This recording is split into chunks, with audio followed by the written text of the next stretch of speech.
Bom dia, pessoal, tudo bem? Aqui ainda com o olho cheio de remela. Acordei tem pouco tempo, já revisei os prontuários, já respondi as mensagens do WhatsApp.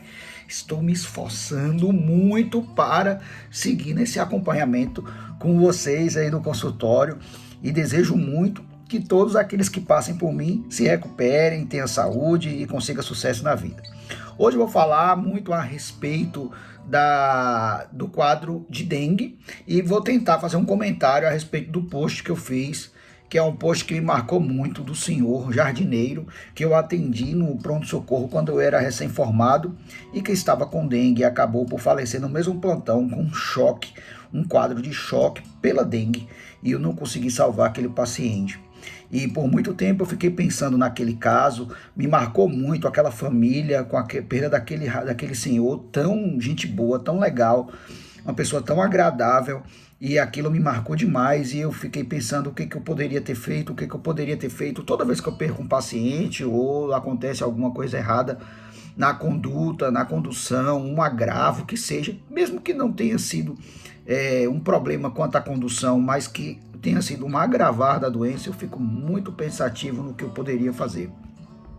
Vou falar um pouquinho a respeito de dengue. Eu tenho recebido mensagem de famílias a respeito do quadro de dengue que está circulando aí agora, no momento, porque a Bahia é um lugar de alta incidência de sol, calor, quente, né? E agora enfrentamos uma temporada, esses dias aí, temporadas de chuva, o que faz com que haja um maior aglomerado de água, condensação de água dentro de recipientes, e isso produz focos, tá?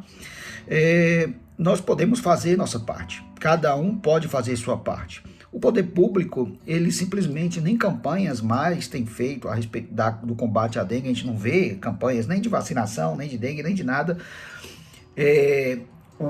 A saúde básica muitas vezes está fragmentada, tem cidades que está bom, tem cidades que não está, né? Falta também a questão a respeito dos agentes de endemias que frequentam os ambientes de casa.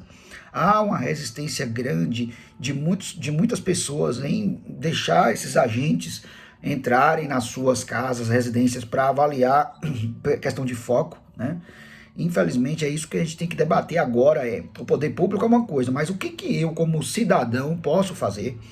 É importante que eu como cidadão possa combater os focos dentro da minha casa, ficar atento com ralos, lugares onde há empoça água, vasilhames de água, pneus, né? Qualquer recipiente que porventura empoce água, inclusive agora já se sabe que até água suja faz isso. O mosquito, antes que se reproduzia em água limpa, agora se reproduz em água suja também. Então tem que ficar atento com todos os focos possíveis, telhados, né, calhas. Isso é importante, gente. Vamos revisar, todo mundo aí fazendo sua parte. Você faz sua parte, você conversa com seu vizinho, vê com ele assim, se, ô, fulano, tudo bem? Eu tenho acompanhado na mídia algumas coisas relacionadas ao combate ao mosquito da dengue. Você está precisando de ajuda, quer que eu veja com você a sua casa? Ou se você não puder, solicite ajuda, peça ajuda ao seu vizinho. Isso é muito importante, gente, muito importante, porque isso salva vidas. Então vou falar aqui agora, a primeira etapa desse vídeo é falar a respeito da conduta social do combate ao mosquito da dengue, ou seja, ao vírus da dengue, que é transmitido pelo mosquito, tá? O Aedes aegypti. O segundo ponto é falar um pouquinho bem sucinto, nada muito técnico, a respeito da dengue em si. São 4 tipos de dengue e a população, quando você pega um tipo de dengue, você naturalmente já está imune a esse tipo de dengue. Você não pega mais esse tipo de dengue, mas você tem possibilidade de pegar o tipo 1, o tipo 2, o tipo 3 e o tipo 4, certo? Se você pega os 4, como nós, já mais velhos, já enfrentamos, eu lembro a primeira vez que eu tive dengue foi em 1997, né? Eu estava no 3º ano da faculdade, da escola, né? Então, em 1997 eu tive dengue, um febrão, etc e tal, tá? Foi tipo assim, foi quando eu descobri, entendi o que era dengue. Eu acho que foi quando a dengue voltou, depois da década de 80, 70, não lembro mais. E de lá pra cá a gente tem essas volta e meia, tem uma dor no corpo, febre, e aí você vai pegando dengue aí e não sabe que pegou. Nós, mais velhos, provavelmente já enfrentamos os 4 tipos de dengue, né? Eu me lembro, o último surto epidêmico que tivemos foi em 2010, 2011, algo do tipo, entre 2009 e 2011. O TCC que a gente fez na residência foi justamente a respeito da dengue. Meu TCC foi sobre manifestações gastrointestinais e hepáticas da dengue em pacientes internados em UTIs, né? Depois disso, acho que era o tipo 2 na época, ou era o tipo 4, não estou me lembrando aqui, minha memória já está falhando, né? Mas assim que você tem de um tipo e você pega de outro tipo, o que pode acontecer? Por exemplo, eu peguei a tipo 2, peguei a tipo 4. Agora, aí depois vem um surto com a tipo 2, acontece que a minha resposta inflamatória para esse novo subtipo de dengue é um pouco mais exacerbada. Então há uma chance maior de eu evoluir para quadros graves. Então tem que ficar atento. Não adianta, eu vou pegar logo os 4 tipos e ficar livre. Não, não é assim. Você pode evoluir com gravidade, né? Feito aquele jardineiro que eu contei na história, e falecer disso, tá? Pode vir com a gravidade.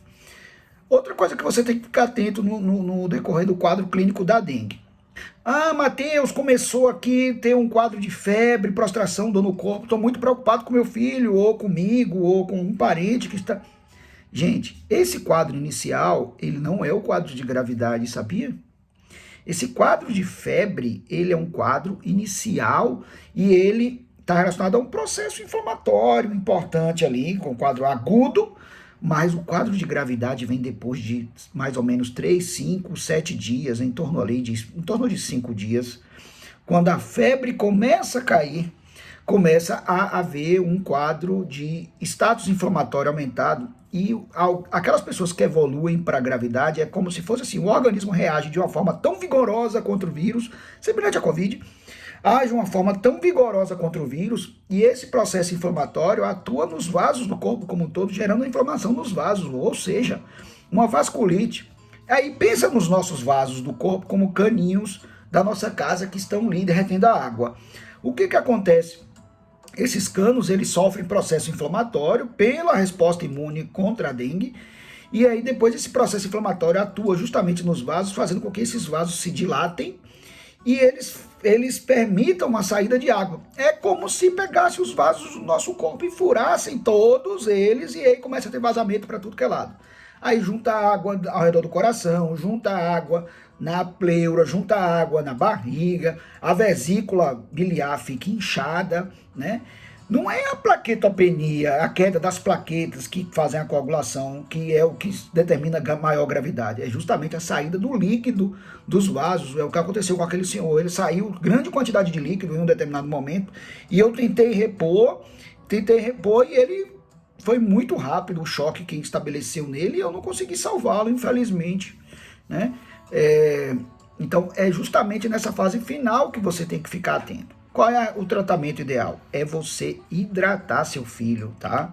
Você hidratar seu filho. O médico que vai assistir tem que hidratar a criança ou o adulto nesses períodos iniciais, manter o corpo dele hidratado para justamente evitar, quanto mais hidratada a criança tiver, tá? Menor vai ser essa resposta inflamatória, tende-se a ser menor essa resposta inflamatória, e para justamente diminuir, reduzir justamente esse vazamento de líquido na fase de convalescência lá da dengue, né? Espero que tenha ajudado vocês. Mensagem é: a dengue fica grave depois de 5 dias, quando a febre está realmente diminuindo. Vamos lá. Clinicamente você vai ver sonolência na pessoa, porque a pressão começa a cair. Dificuldade respiratória pode acontecer, o abdômen pode ter dor na barriga, principalmente na vesícula, do lado direito do abdômen, aqui no quadrante superior, embaixo das costelas, pode ser a vesícula inchada. A barriga pode aumentar porque forma ascite, fica líquido dentro da barriga, né? Além disso, a queda da pressão, a pessoa fica sonolenta, né? E o xixi, poxa gente, o xixi é fundamental, pessoal. O xixi, ele é importante, então tem que olhar. Toda vez que seu bebê, sua criança adoecer, xixi, olha o xixi. Não, porque vai chegar no hospital e aí, se eu estiver lá, eu vou perguntar que horas foi o último xixi e que cor estava o xixi. Ai, de quem não me responder. Brincadeiras à parte, você sabe que eu sou super tranquilo quanto a isso, mas o xixi você tem que ficar de olho. De quanto em quanto tempo tá fazendo xixi? E se estiver nesse contexto de febre e ficou mais de 6 horas sem urinar e o xixi está escuro, tem coisa aí. Eu sugiro que leve ao pronto-socorro, tá?